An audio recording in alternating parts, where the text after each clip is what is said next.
section, and it's a great pleasure to introduce Professor dell'Isola, that is present the first presentation of this second half of the morning.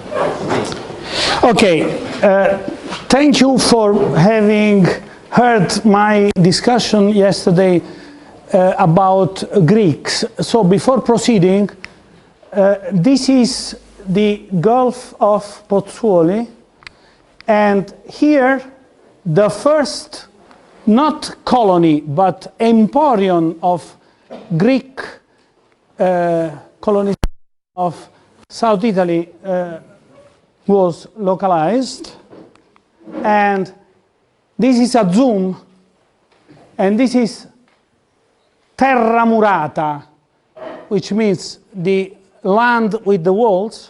Here you find 10th century before Christ, the first big stones constructions we have seen yesterday.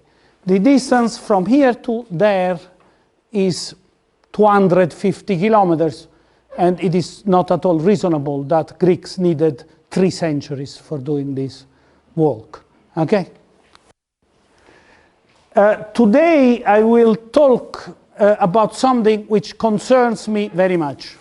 I have 2 corneal transplants.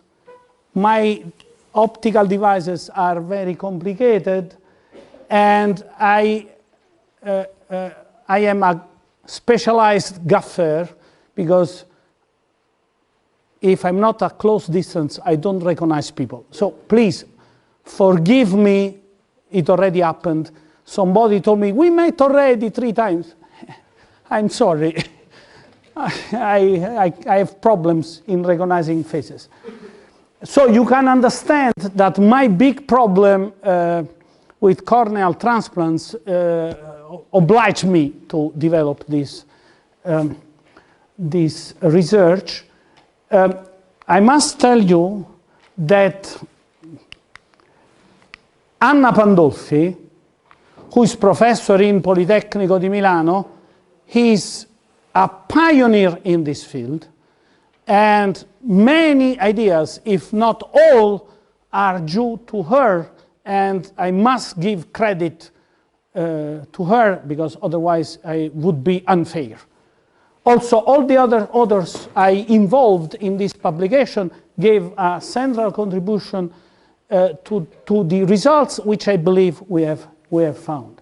I must also say that for the next 3 years I am professor also à École Normale Supérieure de Paris-Saclay. I got the honor of being fellow of CNRS, and those who came here in the other times maybe have met Tomek Leshinsky, who recently died too early, and I am working there for helping his lab to find another leader. So I will be very part-time professor there also.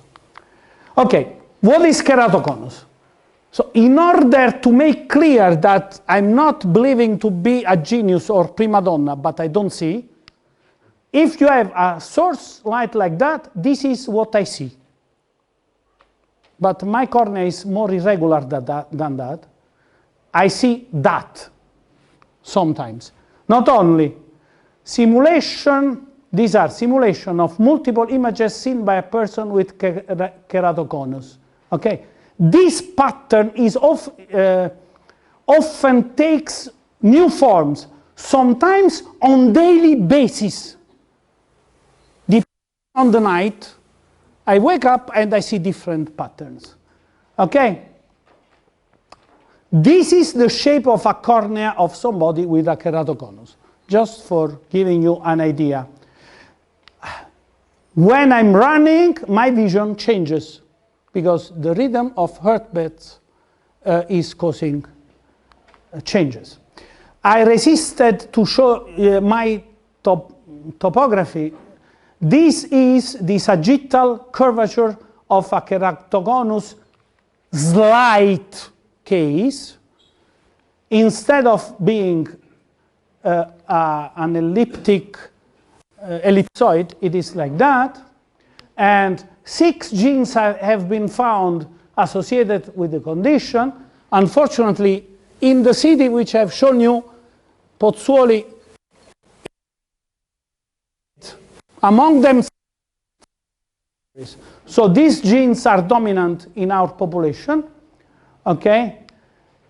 In general, there is 1 over 2,000 persons having unmeasured keratoconus, but probably if you include weak cases, it is 1 over 400. Okay, just to give you an idea, why I need a lot of light for seeing something.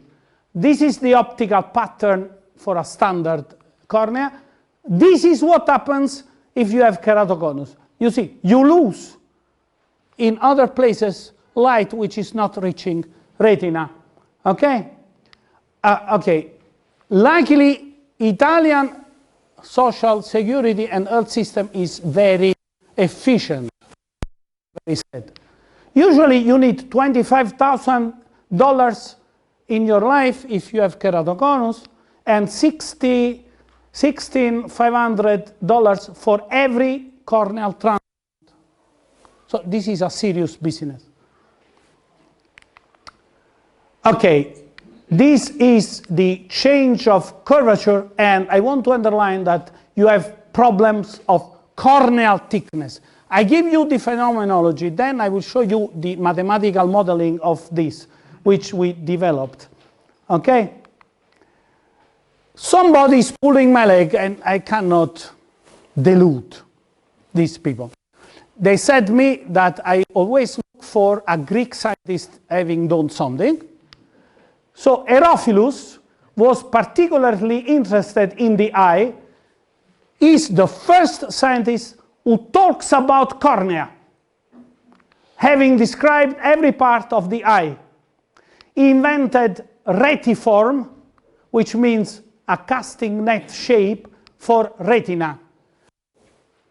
Now, Fallopius, who probably had books by Herophilus, books which have, if I am writing a book, it is better that my source disappears.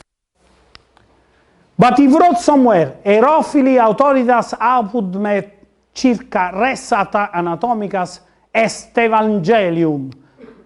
The authority of Herophilus, for me, about anatomy is Bible.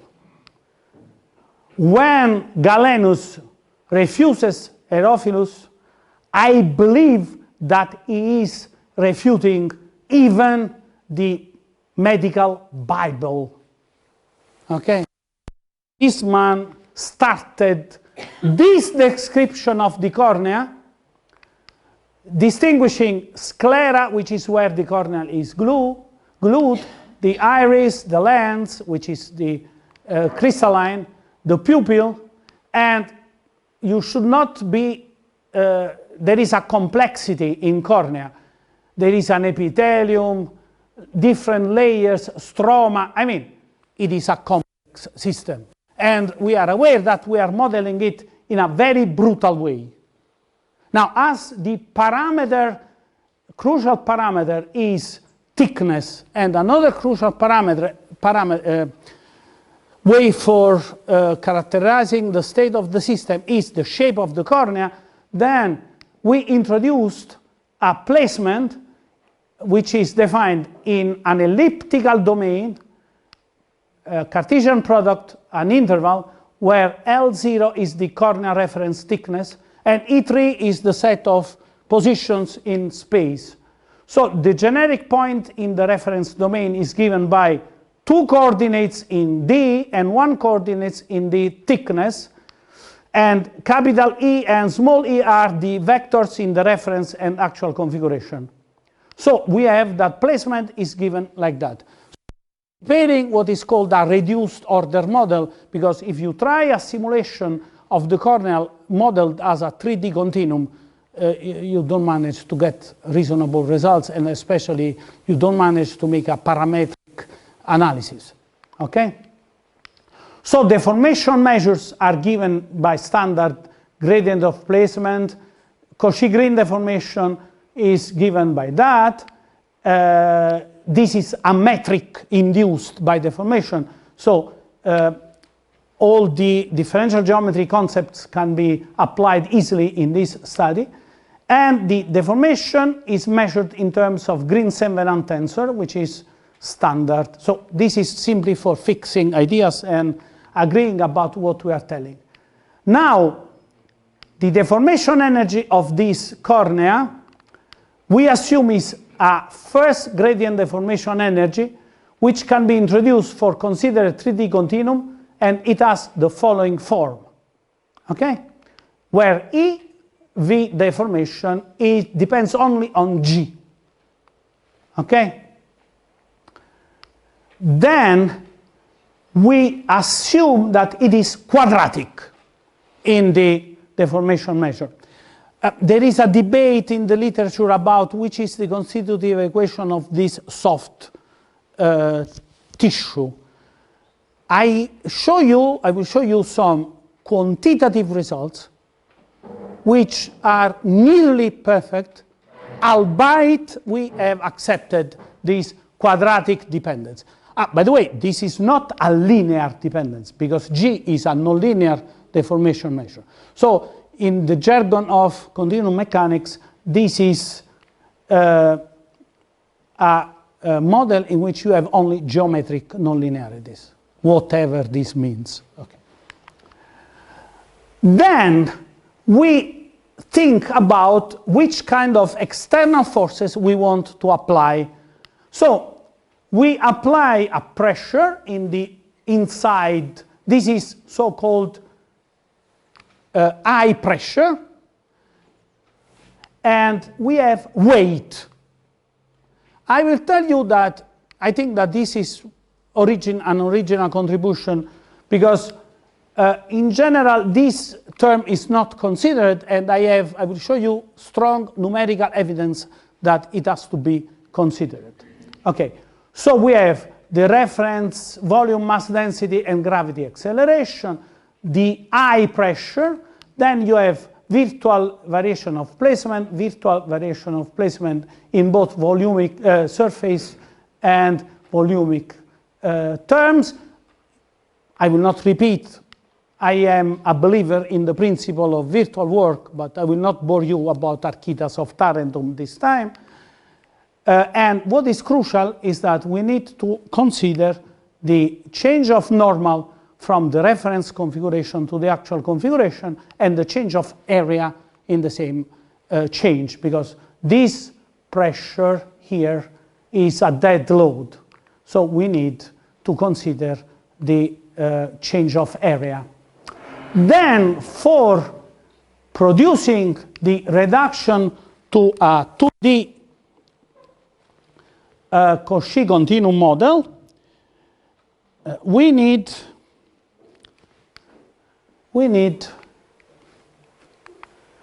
to introduce so-called micro-macro kinematical map. So we introduce fewer, more particular kinematical descriptor. Here we are assuming that the cornea thickness is not big, that you can approximate placement as a linear function of the thickness variable. Of course, you can include extra terms here, but I wanted to see if this idea was good, so I assumed only this Taylor expansion truncated at the first order. We can assume. So you have a mean surface placement and a corneal thickness, the kinematical descriptor.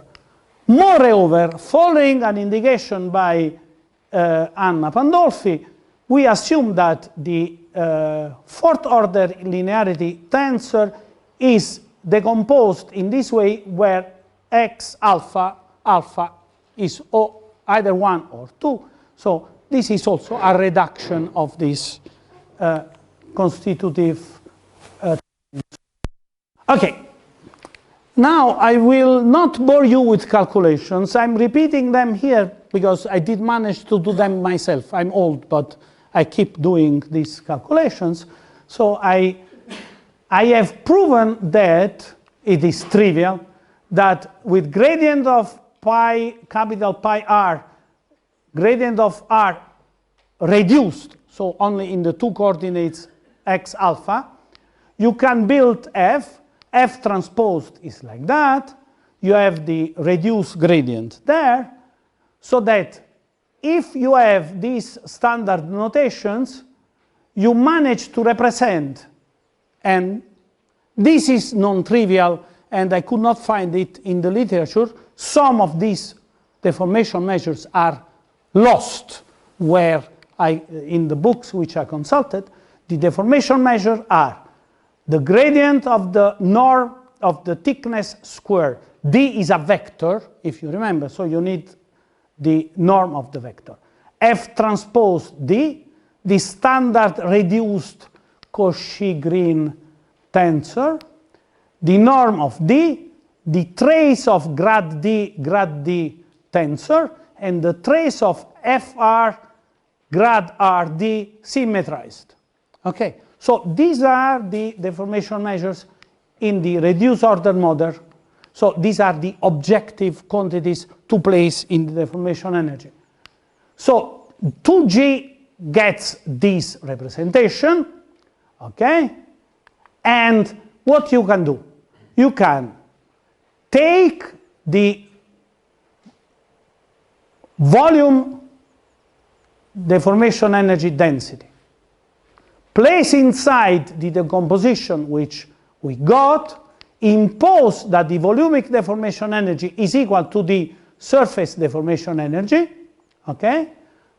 Use the micro-macro kinematical maps, and at the end you get the constitutive equation of the surface density of deformation energy in terms of these surface deformation measures. This calculation I could not do by hand. We needed Mathematica.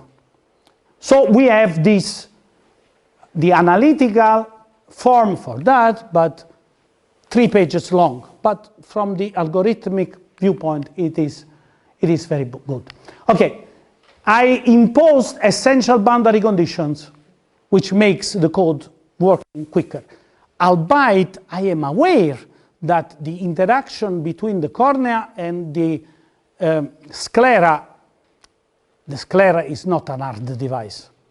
It is a soft device. So you need to find natural boundary conditions for handling this case. But I repeat, I wanted to get results.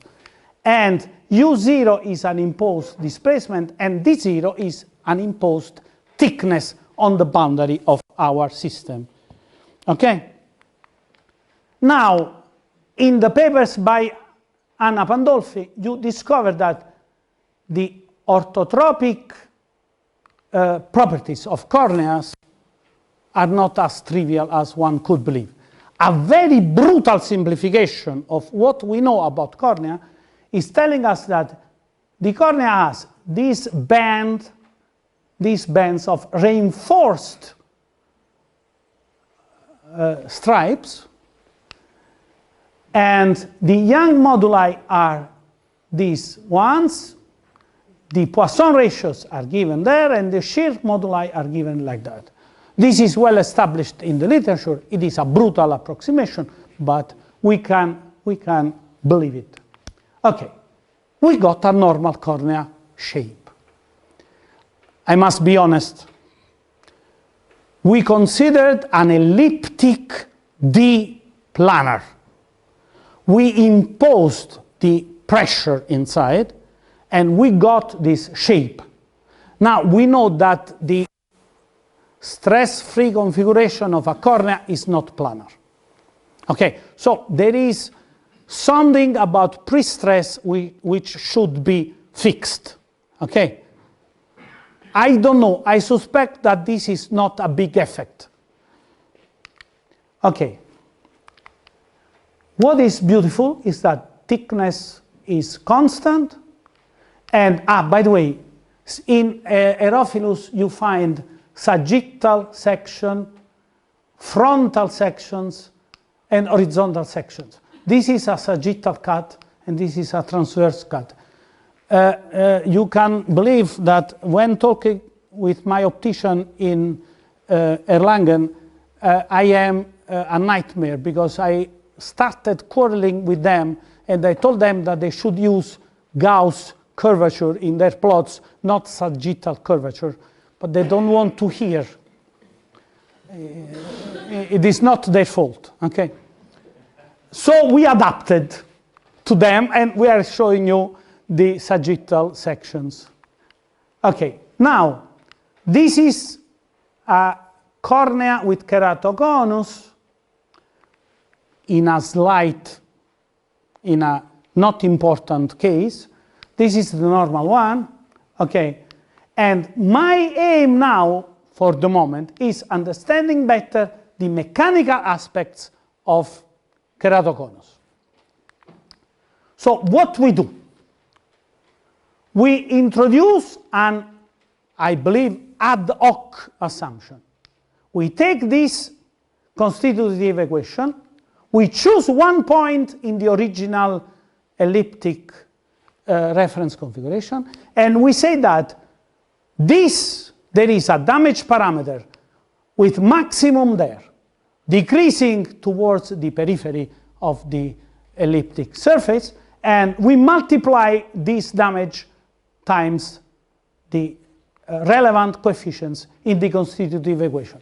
So we assume to know a priori where is the maximum damage, okay, and we assume a linear dependence of the damage starting from that point. Okay. What we get? A very nice shape. Nice. A shape which corresponds to experimental evidence. Okay? With also this thickness. You know, the thickness of my left cornea is so small that they cannot measure it. However, I see light enough for driving. I don't see small details, big things I see. So I could pass the test for driving. I'm parking with some difficulties, to be honest. Okay? So what we assumed, instead of having a damage in C0, we assume to have a damage in C1. There is a biological reason for that. The metabolic reconstruction, every night in your eyes you find something in the morning and you must clean it. I don't know the name in English of that, but you understand what I'm talking about. Every night cornea is regenerated and the debris of this is coming in the angle of the eye, and you wake up in the morning and you have a new layer of cornea. I had the pleasure of experiencing this only when somebody found in a paper of a Russian scientist produced in 1986 that vitamin B is helping reconstruction of cornea. For more than 10 years I had pain at night and I had no reconstructed cornea. So I'm telling you this because there is a theory which tells that it is C1 which is changing. The average value is the same, but the distribution along the thickness is changed. And indeed, with also this assumption, so changing C1, we got the same shape of keratoconus. So our model tells that the two mechanisms, keratoconus process influencing C0 and C1, both may explain the observed shape. So we must invent some other criteria for distinguishing between the two. But what is, in my opinion, very interesting is the final result I will present you. I have spoken with my doctors and I told them, do you believe that keratoconus is a degeneration which is concentrated in one point? They said to me, no way, it is uniform. It is a metabolic effect which occurs globally because, you know, tears are distributing everything, nutrients, on the surface of cornea. By the way, cornea has no vascularization. Oxygen arrives via tears. And I didn't tell you because I wanted not to be too late. If you are allergic, you have more chances to have keratoconus. It seems to be a self-immune process. So it is your own immune system probably which is attacking the cornea. So there is no reason for which tears concentrate in one point. So the idea is we have externally applied uniform pressure. The cornea is under gravitational weight. And you have a uniform damage. And what we discovered is that weight is causing the bulging shape of cornea. Then I looked where in the literature. Guess what? The cone is always down. So most likely it is an effect of a joint effect of uniform damage and weight. Okay? And you can, we compared this. This is convincing because this shape you get with weight. Okay? And this is, in my opinion, very, very interesting. Okay, so I think that we can conclude. So we consider two possible damage effects of keratoconus pathology on corneal shapes. We think that we can give plausibility tests. And as usual, the solution of one problem opens many more problems, and I will make a quick list of them. First of all, we need to do an extensive parametric analysis. This can be done because we are using reduced order models, so we can have many computations of shapes. Then, albeit it is my fixation, somebody could say, but you need a second gradient 3D model because you have high heterogeneities in constitutive parameters, and it is very well known that when you have this, you need higher gradient models. We need to improve the identification, micro-macro identification, especially because Anna Pandolfi got these results with a micromodel made of beams. She wanted to identify beams, properties, and relate them with the fibers inside the cornea. So what we need to do, we need to use beams model by Anna as a mesomodel, and then we homogenize the mesomodel to the macromodel because the mesomodel of Anna needs days for numerical simulations. Okay, so for getting quick answers, we need this further step. Okay, we want to prove a rigorous homogenization result because we deal disorder as mathematicians, and we can introduce a richer 2D reduction. Going ahead in the Taylor expansion, okay. Now we need to try to optimize the medical acts like transplants or surgical corneal shape corrections. In the total, I managed to have 8 operations, 4 for each eye. So every time the surgeon told me, my experience tells this. He took the cutter and he cut my cornea, and I was praying that he was right. So we need to get an effective predictive model for that, including